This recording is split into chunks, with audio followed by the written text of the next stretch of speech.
La 12e foire aux sorcières de Malin a une nouvelle fois transformé les rues du village de Côte-d'Or. Organisée tous les 2 ans, elle envoûte des visiteurs toujours plus nombreux. Ambiance avec François Latour et Tiffaine Pfeiffer.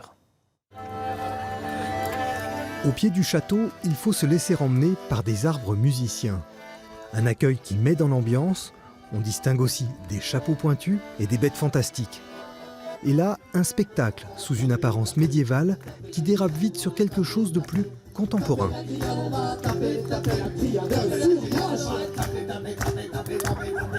On est parti sur un spectacle qui mélange musique médiévale, métal, hip-hop, raga, funk. On a un dernier rituel en fin de journée qui refait passer la maison hantée dans un vortex énergétique afin de la renvoyer dans le désert du Méguève. Plus loin, des artisans d'art proposent leur création. Toutes possèdent leur dose de magie, comme ces clochettes en céramique qu'il faut savoir apprivoiser. Alors elles sonnent pas, elles n'ont aucun mécanisme pour sonner, mais si vous êtes magicien et que vous leur jetez un sort, elles doivent réussir à sonner. Ah non, pas trop quand même. C'est en passant par la ruelle maléfique qu'on fait des rencontres. Les sorcières sont là et Malin devient village ensorcelé.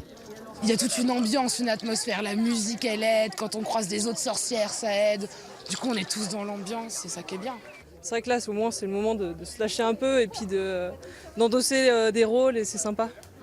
Ne pas oublier aussi l'accessoire indispensable en sorcellerie, la baguette magique. Tout être humain a un pouvoir. L'objet en fait n'est jamais qu'une continuité de son corps, prolongement de son bras, tout simplement.